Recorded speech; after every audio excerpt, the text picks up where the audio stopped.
MATLAB Urdu की दूसरी lecture में आप सबको खुशामदीद। इस लेक्चर में हम मैटलैब का इन्वायरमेंट सेट करना सीखेंगे कि मैटलैब को कैसे इस्तेमाल करना है और शुरू करने से पहले क्या करना है।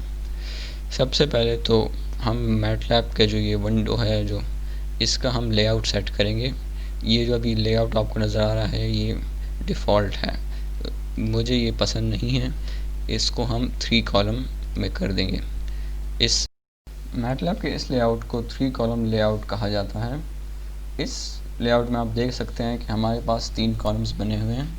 एक करंट फोल्डर के नाम से ये वाला, दूसरा जो है कमांड विंडो और तीसरा वर्कस्पेस।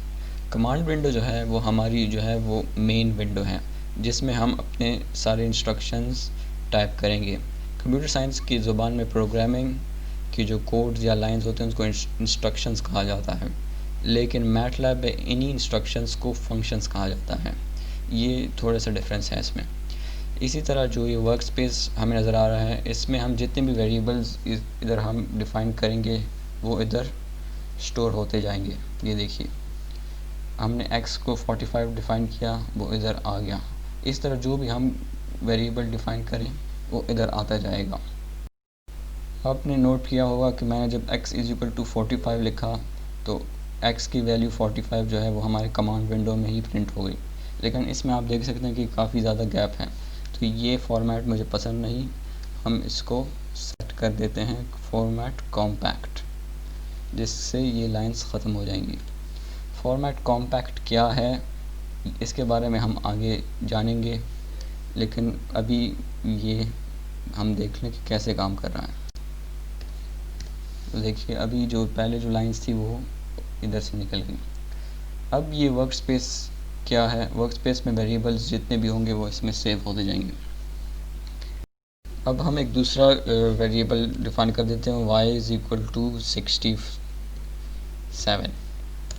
तो ये भी हमारे पास इधर स्टोर हो गया। तो आप देख सकते हैं जो भी हम वेरिएबल डिफाइन कर रहे हैं वो इधर वर्कस्पेस में सेव होता जा रहा है। इसका क्या फ़ायदा है वो ये कि जब हम आगे चलते हुए मल्टीपल लाइन ऑफ कोड्स के लंबे लंबे प्रोग्राम लिखेंगे तो उसमें जितने भी वेरिएबल इस्तेमाल हुए होंगे वो हमें डायरेक्टली यहाँ से वेरिएबल की वैल्यूज़ वर्कस्पेस से पता चल जाएंगी और हमें कोई मसला नहीं होगा। यही अभी मैटलैब में एक और भी जो फीचर है, क्या फ़ायदा कह सकते हैं वो ये कि आप जब कीबोर्ड के अपर की जब दबाते हैं बार बार ये कमांड लिखना उससे अच्छा है कि आप वो की दबाएं तो जितनी भी आपने कमांड इस्तेमाल किए होंगे वो आते जाएंगे। ये इस विंडो को कमांड हिस्ट्री कहा जाता है। इसी कमांड हिस्ट्री को आप इधर अपने मैटलैब की स्क्रीन में चिपका भी कर सकते हैं और उसका ऑप्शन ये है डॉक का ऑप्शन। आप डॉक दबाएंगे, प्रेस करेंगे, क्लिक करेंगे तो इधर ये मैटलैब की जो ये स्क्रीन है वो इधर चिपका हो जाएगी। इसको अभी मैं डायरेक्ट एंटर दबाऊं तो वो वैल्यू आ जाएगी, या आप यहाँ से उठा के भी डायरेक्ट ला सकते हैं, और या आप इधर डबल क्लिक करके भी करेंगे तो वो एग्जीक्यूट होके इधर आ जाएगा।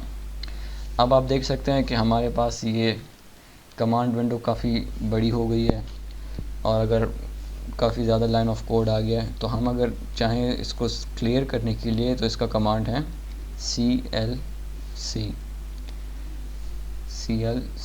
आप CLC टाइप करेंगे तो कमांड विंडो साफ़ हो जाएगी।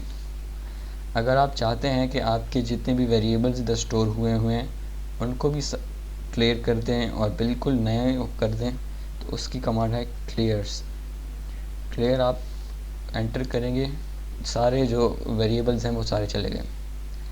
अगर आपको अपनी कमांड हिस्ट्री भी क्लियर करनी है तो आपको इधर एक छोटा सा एरो नज़र आ रहा होगा, आप इसको प्रेस करेंगे और इधर जो है क्लियर कमांड हिस्ट्री, ये इस पर आप प्रेस करेंगे, क्लिक करेंगे तो आपकी कमांड हिस्ट्री सारी डिलीट हो जाएगी, अब कुछ भी नहीं रहेगा। इसी तरह आप ये सब काम इधर जो आपके पास जो ये होम का टैब नज़र आ रहा है इसमें भी आपके पास क्लियर वर्कस्पेस का ये ऑप्शन इधर भी है और क्लियर कमांड्स का इधर है। तो आप इसको भी इस्तेमाल कर सकते हैं या आप इसको भी इस्तेमाल कर सकते हैं। मैटलैब में मल्टीपल ऑप्शन हैं हर चीज़ के लिए। अब अगर आप कमांड हिस्ट्री की इस विंडो को यहाँ से हटाना चाहें तो ड्रॉप डाउन मेन्यू में जाके अनडॉक के ऑप्शन पे क्लिक करें तो कमांड हिस्ट्री की विंडो यहाँ से हट जाएगी। अब ये चलेगी। इसी तरह अगर आपने कोई बहुत ही लंबा कमांड दे दिया है, जैसे कि ये रैंडम नंबर जनरेट करने का एक फंक्शन है जिससे आपको रैंडम नंबर्स मिलना शुरू हो जाएंगे, तो ये काफ़ी टाइम लेता है। ये अभी नंबर जनरेट कर रहा है। इसको अगर आपने रोकना है तो आप Ctrl+C प्रेस करें और आपका कमांड रुक जाएगा। जैसे आपने Ctrl+C प्रेस किया, आपका कमांड रुक गया। आपने ये चीज़ बात नोट की होगी कि आपने जब वो प्रेस किया तो आपका जो आंसर है वो एक टेम्परेरी वेरिएबल जो वर्कस्पेस में ख़ुद ब खुद मैटलैब ने क्रिएट कर दिया और आपका आंसर सेव कर दिया। ये मैटलैब की बहुत ही अच्छी खसूसियत है कि आप जो भी नंबर इधर टाइप करें कमांड विंडो में और इसको किसी वेरिएबल के साथ असाइन ना करें तो वो टेम्परेरी आंसर में सेव हो जाता है। जैसे कि मैंने 45 लिखा, वो 45 आंसर में सेव हो गया। चलें अब इसको क्लियर करते हैं और कुछ और बातें सीखते हैं।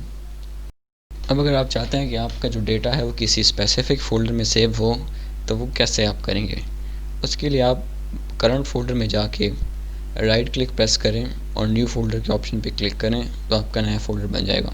कभी कभी ये होता है कि आपका मैटलैब जो है वो लोकल डिस्क सी में सेव है और आपकी जो डायरेक्टरी फाइल पाथ जो है वो जो आपको ऊपर जो नज़र आ रहा है ये टैब, ये आपके फाइल पाथ है। वो आपकी ऐसी बनी हुई है कि आप लोकल डिस्क सी में आपका जाके डेटा सेव हो रहा है। तो लोकल डिस्क सी में नया फोल्डर बनाना और डिलीट करना जो है उसके लिए एडमिनिस्ट्रेटिव पासवर्ड की परमिशन की ज़रूरत होती है, जिसको आपको डिसेबल करना पड़ेगा। उसकी एक वीडियो मैंने बनाई हुई है, उसका लिंक इस वीडियो के डिस्क्रिप्शन में है, अगर आप चाहें तो वो फॉलो कर सकते हैं। लेकिन इसका जो आसान तरीका है वो ये है कि आप जो है नया फ़ोल्डर इधर ना बनाएं और एक ब्राउज़र के ऑप्शन में जाके आप जाएं और जिधर एक आपने पहले से कोई फ़ोल्डर बना हुआ हो मसलन डॉक्यूमेंट्स में, उधर जाके आप क्लिक करें और सेलेक्ट कर दें फ़ोल्डर, तो आपका फ़ोल्डर जो है वो सेलेक्ट हो गया मैटलैब। अब जो ये पाथ है आपका जो है ये सेव हो गया। इस पाथ को सेव करने के लिए आपने सेव पाथ का जो कमांड है वो दें और आपका ये पाथ सेव हो जाएगा। जब भी आप मैटलैब खोलेंगे तो अब सबसे पहले जो चीज़ खुलेगी वो ये खुलेगी। तो ये बहुत ज़रूरी है ताकि आपको पता हो कि आपका डेटा कहाँ सेव हो रहा है। अब हम नया फ़ोल्डर बनाएंगे मैटलैब में हम नया फ़ोल्डर बना लेंगे और इधर क्रिएट हो गया न्यू फ़ोल्डर। इसका नाम दे देते हैं लेसन 2 बल्कि, और ये आपका फ़ोल्डर क्रिएट हो गया। अब हमारे पास लेसन 2 का एक फ़ोल्डर बन गया है जिसमें हम अपने जो नए प्रोजेक्ट का रिलेटेड जितनी भी फाइल्स हैं हम इसमें सेव कर सकते हैं। इस बार को हम जो है डायरेक्टरी बार कहते हैं। इस बार में अगर हमने आगे पीछे जाना हो तो हम ये बैक का बटन प्रेस करेंगे और हम पीछे एक फ़ोल्डर में चले जाएंगे, या अगर हमने डायरेक्टरी प्रेस किया और हम बैक प्रेस करेंगे तो हम पीछे चलेंगे और पिछले वाले फ़ोल्डर में चले जाएंगे। इसी तरह ये जो है एक फ़ोल्डर, ये जो आइकन बना हुआ है, इसमें आप सिर्फ एक लेवल पीछे फ़ोल्डर में जाएंगे। बैक का और फॉरवर्ड का तो ये है कि आप चाहे तो जंप कर सकते हैं, लेकिन इस आइकन के ज़रिए आप पेरेंट डायरेक्टरी फ़ोल्डर में जाएंगे। पेरेंट डायरेक्टरी फ़ोल्डर क्या है, वो ये है कि लेसन 2 जो है उसका पेरेंट मैटलैब है, मैटलैब का पेरेंट डॉक्यूमेंट है और डॉक्यूमेंट्स का जो है वो यूज़र का जो नेम सुलेमान वो इसका है। अब ये हम नहीं कह सकते कि डॉक्यूमेंट्स का ग्रैंड चाइल्ड है वो लेसन 2। अगर आप ये कहेंगे तो ये बहुत बेवकूफ़ाना बात होगी। हम सिर्फ पेरेंट और डॉटर के नाम इस्तेमाल करते हैं। चलें अब हम कोई फ़ाइल जो है वो इसमें सेव करते हैं और कुछ लिखने की कोशिश करते हैं। तो हम जाएंगे न्यू स्क्रिप्ट में। न्यू स्क्रिप्ट के आइकन पे जब प्रेस करेंगे तो हमारे पास एक एडिटर फाइल खुल जाएगी। एडिटर फाइल क्या होती है? इस एडिटर फाइल वो फाइल होती है जिसमें आप अपना कोड जो है वो लिखें और उसको फिर आप एडिट करें। लेकिन आप जब उसको रन करेंगे तो उसके बाद ही जो है कोड जो है वो कमांड विंडो में चलना शुरू हो जाएगा। एडिटर फाइल में आप जो भी लिखें और एंटर प्रेस करें तो कोई फ़र्क नहीं पड़ेगा, क्योंकि कमांड विंडो में कुछ नहीं जा रहा। लेकिन जब आप इसको रन करेंगे तो तब ही कुछ होगा। अब मेरे पास एक फंक्शन है जो मैंने मैथवर्क्स की वेबसाइट से कॉपी किया हुआ है। इसका नाम है प्रिटी पिक्चर। ये प्रिटी पिक्चर का फंक्शन अब हम एडिटर में हमने कॉपी कर पेस्ट कर दिया है। आप देख सकते हैं कि इसमें कुछ लाइंस ब्लू हैं, कुछ रेड हैं या जो कलर भी है। ये जो लिखा हुआ है ये कमेंट्स हैं और ये कोड में शामिल नहीं होते हैं। जो कंपाइलर है वो इसको पढ़ेगा, फिर उसके बाद डायरेक्ट जो है इन लाइंस को पढ़ेगा। इसमें आप कुछ भी लिख सकते हैं, इससे कोई फ़र्क नहीं पड़ता। इसमें हमने फंक्शन के बारे में बताया जाता है। ये जो फंक्शन जो है प्रिटी पिक्चर का, ये क्लीव मॉडल ने एक बनाया हुआ है मैथवर्क्स की वेबसाइट में, आप देख सकते हैं। तो इसमें कमेंट्स जो लिखे हैं वो ये कि 500 would be a good number. अब देखते हैं कि हम इसको यूज़ करते हुए कि इसका रिज़ल्ट या आउटपुट क्या आता है।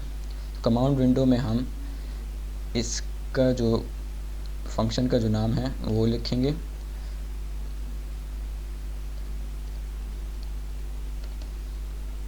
और उसके साथ उसका इनपुट दे देंगे।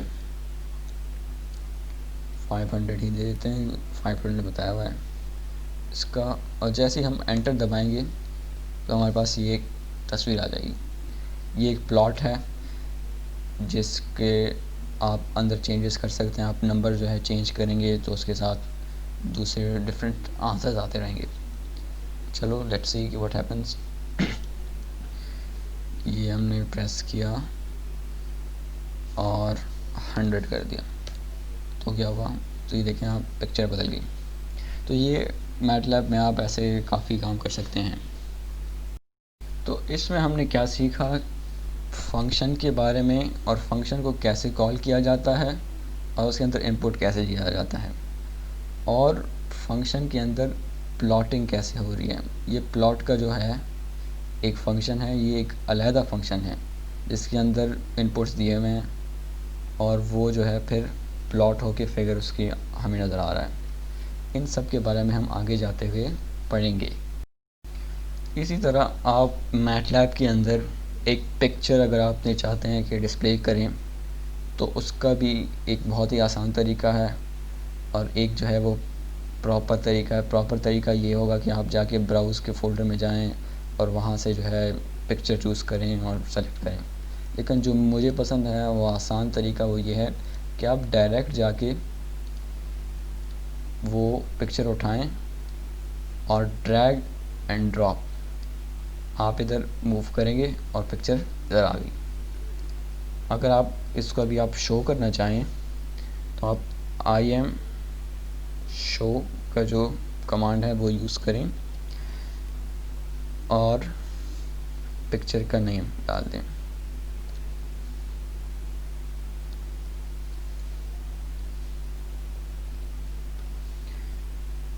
आपको आपकी पिक्चर इसमें शो हो जाएगी।